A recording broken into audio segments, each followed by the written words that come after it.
नमस्कार, मैं हूं शिवांगी। बिहारी मीडिया में आपका स्वागत है। बुलेटिन की शुरुआत करते हैं बड़ी खबर के साथ। प्रशांत किशोर का बड़ा ऐलान, हमारी सरकार आई तो तुरंत शराबबंदी हटाएंगे। प्रशांत किशोर का बड़ा ऐलान। जनसुराज के संस्थापक प्रशांत किशोर ने ऐलान किया है कि उनकी सरकार आई तो बिहार से शराबबंदी हटा दी जाएगी। बिहार में 4 विधानसभा सीटों पर होने वाले उपचुनाव से पहले प्रशांत किशोर ने ये ऐलान किया। प्रशांत किशोर की पार्टी जनसुराज पहली बार विधानसभा उपचुनाव में उम्मीदवार उतारे हैं और अगला विधानसभा चुनाव लड़ने का भी ऐलान किया है। उन्होंने बिहार में नीतीश कुमार की सरकार द्वारा लगाई गई शराबबंदी को हटाने को लेकर टिप्पणी करते हुए कहा कि गांधी जी ने नहीं कहा कि कानून बनाकर शराब बंद कर दो। ये लोग गांधी को तो समझते नहीं है। उन्होंने कहा कि हमारी सरकार आई तो तुरंत शराबबंदी हटाएंगे। शराबबंदी हटाने का विरोध करने वालों पर तंज कसते हुए प्रशांत किशोर ने कहा कि शराबबंदी हटाने का विरोध हो रहा है जो शराब को गलत धंधे से पैसा कमा रहा है। नीतीश कुमार से जुड़ा हर अधिकारी शराब के धंधे से जुड़ा है। तीनों दलों में शराब से जुड़े लोग हैं। वास्तव में ये लोग बिहार की जनता से अन्याय कर रहे हैं। उत्तर बिहार के उपभोक्ताओं ने ऑनलाइन मीटर रिचार्ज में बनाया नया रिकॉर्ड, लगभग 11 करोड़ रुपए का राजस्व प्राप्त। उत्तर बिहार के बिजली उपभोक्ता डिजिटल माध्यमों को तेजी से अपनाते हुए नए मील के पत्थर स्थापित कर रहे हैं। बिजली वितरण के क्षेत्र में उपभोक्ताओं की बढ़ती जागरूकता का उदाहरण कल देखा गया, जब एक ही दिन में कुल 3,83,000 उपभोक्ताओं ने ऑनलाइन रिचार्ज किया और इस माध्यम से लगभग 11 करोड़ रुपए का राजस्व प्राप्त हुआ। यह पहली बार है कि एक दिन में इतनी बड़ी संख्या में उपभोक्ताओं ने ऑनलाइन रिचार्ज के माध्यम से भुगतान किया है। अक्टूबर के लिए औसत दैनिक राजस्व 2.73 करोड़ रहा। इससे पहले 18 सितंबर 2024 को 3,33,763 ट्रांजैक्शन के जरिए सर्वाधिक 7.58 करोड़ रुपए का राजस्व एकत्र किया गया था।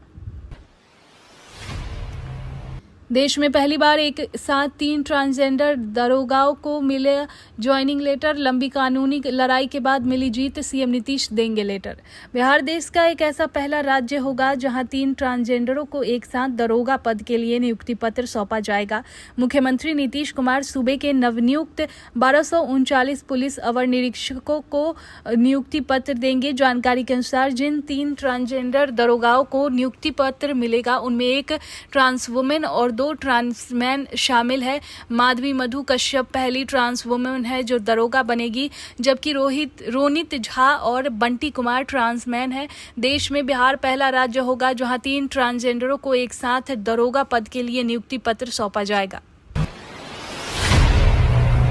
दिवाली से पहले मिलेगा फसल नुकसान का मुआवजा, 2 चरणों में मिलेंगे पैसे। बिहार के बाढ़ प्रभावित जिलों के पीड़ित किसानों के लिए ये एक अच्छी खबर है, जहां अब उन्हें फसलों की क्षति का मुआवजा दीपावली से पहले मिल जाएगा। मुख्यमंत्री नीतीश कुमार ने ये घोषणा की। उन्होंने बताया कि मुआवजे की राशि उनके खातों में चली जाएगी। इसके लिए आपदा प्रबंध विभाग के अधिकारियों को निर्देशित किया गया है। मुख्यमंत्री कटिहार के बरारी के भगवती मंदिर महाविद्यालय मैदान में आयोजित बंदोबस्त प्रमाण पत्र वितरण, विभिन्न योजनाओं के उद्घाटन और शिलान्यास कार्यक्रम को संबोधित कर रहे थे। इसी दौरान उन्होंने कहा कि 66,000 बाढ़ पीड़ित परिवारों के बीच 46 करोड़ की राशि भेजी गई है। इस राशि से बाढ़ पीड़ितों को काफी राहत मिलेगी। उन्होंने कहा कि मैं समस्याओं से अवगत हूं। राज्य में अब भ्रष्टाचार पर लगेगा लगाम। अधिकारियों कर्मचारियों का सर्विस बुक मुख्यालय में रहेगा। घूस लेने पर लिखा जाएगा कच्चा चिट्ठा। अब घूस लेने वालों की खैर नहीं है। विभागीय मंत्री ने साफ तौर पर कह दिया है कि जो गलत काम करेगा उसके सर्विस बुक में इस बात का जिक्र किया जाएगा।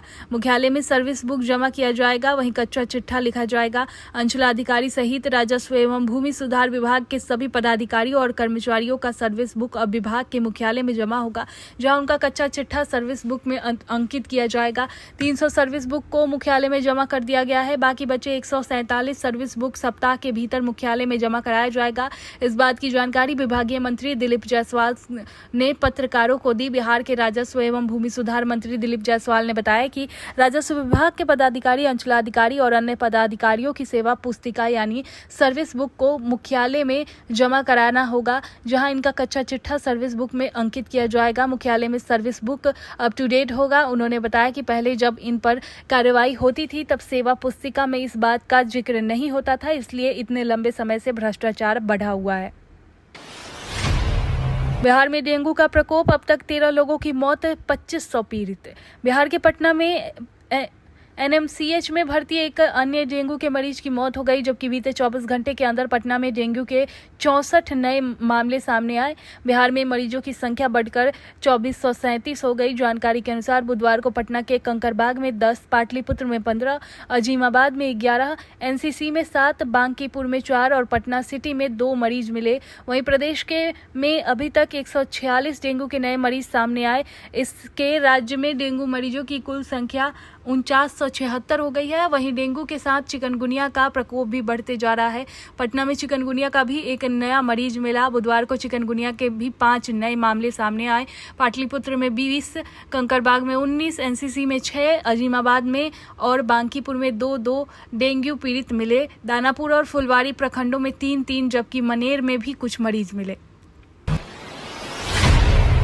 जहरीली शराब से कई लोगों की मौत के बाद सीएम नीतीश ने अधिकारियों को दिए सख्त निर्देश। बिहार के छपरा और सिवान में जहरीली शराब से अब तक कई लोगों की जानें जा चुकी है। कई लोगों की मौत के बाद मुख्यमंत्री नीतीश कुमार ने सिवान और सारण जिला में हुई जहरीली शराब कांड की उच्च स्तरीय समीक्षा की और अधिकारियों को सख्त निर्देश दिए। मुख्यमंत्री ने मद्य निषेध, उत्पाद एवं निबंधन विभाग के सचिव को निर्देश दिया कि वह खुद घटनास्थल पर जाकर पूरी स्थिति की जानकारी लेकर सभी बिंदुओं पर सघन जांच करे। मुख्यमंत्री ने एडीजी की पूरी टीम को घटनास्थल पर जाकर उसकी सघन जांच कर इस कांड में संलिप्त लोगों के खिलाफ कड़ी कार्रवाई करने का निर्देश दिया है। सीएम नीतीश कुमार ने डीजीपी को निर्देश दिया है कि वे पूरे घटनाक्रम की अपनी स्तर से लगातार मॉनिटरिंग करते रहे और इस घटना के लिए जो भी दोषी हो उनके खिलाफ सख्त से सख्त कार्रवाई सुनिश्चित करे। बिहार बनेगा सबसे बड़ा औद्योगिक हब। अमृतसर कोलकाता कॉरिडोर पर 1350 करोड़ रुपए की टाउनशिप का डीपीआर तैयार। बिहार में औद्योगिक विकास को एक नई दिशा देने के लिए अमृतसर कोलकाता इंडस्ट्रियल कॉरिडोर पर इंटीग्रेटेड मैन्युफैक्चरिंग क्लस्टर परियोजना की डिटेल प्रोजेक्ट रिपोर्ट तैयार कर ली गई है। इस परियोजना के तहत 1350 करोड़ रुपए की लागत से बिहार की पहली इंडस्ट्रियल टाउनशिप विकसित की जाएगी, जो गया में स्थित होगी। ये टाउनशिप 1670 एकड़ में फैली होगी, जिसे राज्य का अब तक का सबसे बड़ा औद्योगिक क्षेत्र माना जा रहा है। पटना में आज 18 अक्टूबर को होगा बोवार्ड कार्ड रैली का आयोजन। 1200 किलोमीटर की होगी यात्रा, 30 प्रतिभागी लेंगे हिस्सा। बोवार्ड कार्ड रैली में होने वाला एक ऐसा कार्यक्रम है जो बिहार की छवि को एक अलग महत्वता देती है। 14 साल से बोवार्ड इस रैली को हर साल करती रहती है। ये रैली भूटान, नेपाल, झारखंड, उत्तर प्रदेश, बंगाल, बिहार के बुद्धा सर्किट में कई बार हो चुकी है। Indian oil, BPCL, Hindustan petroleum, Bihar tourism जैसे संस्था इस रैली को इस बार सपोर्ट कर रही है। 1200 किमी की ये रैली पटना होते हुए नेपाल जाएगी। नेपाल में अवार्ड फंक्शन होगा। रैली को नीतीश मिश्रा, मंत्री पर्यटन विभाग बिहार एवं डॉक्टर अमृता भूषण, प्रदेश उपाध्यक्ष भाजपा, फ्लैग ऑफ करेंगे। ये रैली टीएचडी फॉर्मेट पर होगी। बिहार के 33,893 शिक्षकों को बिहार की नीतीश कुमार सरकार ने दी सौगात। सक्षमता परीक्षा के पास होने के बाद भी जिन शिक्षकों का किसी न किसी कारण से काउंसलिंग नहीं हो पाया, वैसे काउंसलिंग से वंचित 33,893 शिक्षकों को सरकार एक बार फिर से मौका दे रही है ताकि वो अपना काउंसलिंग करा सके। इस बात का निर्णय माध्यमिक शिक्षा के निदेशक की अध्यक्षता में 15 अगस्त 2024 को किए गए बैठक में लिया गया है। बैठक में नोडल पदाधिकारी, विभागीय कमांडर एवं कंट्रोल सेंटर द्वारा जिलों में 13 सितंबर तक संपूर्ण काउंसलिंग का आंकड़ा प्रस्तुत किया गया, जिसमें यह बताया गया कि निर्धारित लक्ष्य के अनुसार 1,87,818 अभ्यर्थियों का काउंसलिंग किया जाना था, लेकिन काउंसलिंग में 1,84,452 अभ्यर्थी ही उपस्थित हो पाए। शेष 366 अभ्यर्थी अनुपस्थित रहे। 13 सितंबर तक जिन 1,73,527 अभ्यर्थियों का काउंसलिंग हुआ, उनमें से कुल 1,39,634 शिक्षक अभ्यर्थियों का काउंसलिंग सफलतापूर्वक हो गया। बिहार में 4 सीटों पर उपचुनाव, शुक्रवार से नामांकन, गजट प्रकाशन के साथ शुरू होगा नॉमिनेशन। 13 नवंबर को तरारी, रामगढ़, बेलागंज और इमामगंज में वोटिंग। बिहार में 4 विधानसभा सीट तरारी, रामगढ़, बेलागंज और इमामगंज में शुक्रवार से नामांकन की प्रक्रिया शुरू होगी। गजट प्रकाशन के साथ नामांकन की प्रक्रिया शुरू हो जाएगी। 25 अक्टूबर को नामांकन का आखिरी दिन है। 28 को स्क्रूटनी होगी। 30 तक नाम वापस ले सकते हैं। लोकसभा चुनाव 2024 में इन 4 सीटों के विधायक लोकसभा पहुंचे हैं। रामगढ़ में आरजेडी के सुधाकर सिंह, तरारी में सीपीआई माले के सुदामा प्रसाद, बेलागंज में आरजेडी के सुरेंद्र यादव और इमामगंज में हम के जीताराम मांझी की लोकसभा चुनाव में जीत के बाद यह चारों सीट खाली हुई है। चुनाव आयोग ने मंगलवार को महाराष्ट्र और झारखंड विधानसभा चुनाव के साथ बिहार की 4 सीटों पर उपचुनाव की तारीखों का ऐलान किया है। बिना लाइसेंस अंडर एज वाहन चालकों पर होगी कार्रवाई। परिवहन सचिव ने विशेष अभियान चलाने का दिया निर्देश। गाड़ी के मालिकों पर भी होगा एक्शन। परिवहन सचिव संजय कुमार अग्रवाल ने सभी जिलों के परिवहन पदाधिकारियों को विशेष अभियान चलाकर कार्रवाई करने का निर्देश दिया है। बिहार में बिना लाइसेंस और under as e rickshaw, 3 wheeler चालकों के खिलाफ विभाग सख्त कार्रवाई करेगी। ऐसी गाड़ियों को जब्त कर मोटर वाहन अधिनियम के विभिन्न धाराओं के तहत कार्रवाई की जाएगी। परिवहन सचिव संजय कुमार अग्रवाल ने सभी जिलों के परिवहन पदाधिकारियों को विशेष अभियान चलाकर कार्रवाई करने का निर्देश दिया है। चालकों के साथ साथ वाहन मालिकों के खिलाफ भी एक्शन लिया जाएगा। आदेश में कहा गया है कि ये एक गंभीर समस्या है जो लोगों की सुरक्षा के लिए खतरा बना है। नाबालिग ड्राइवर से दुर्घटना की संभावना बढ़ जाती है, जिससे न केवल उनकी अपनी जान को खतरा होता है बल्कि सड़क पर चलने वाले दूसरे लोग भी प्रभावित होते हैं।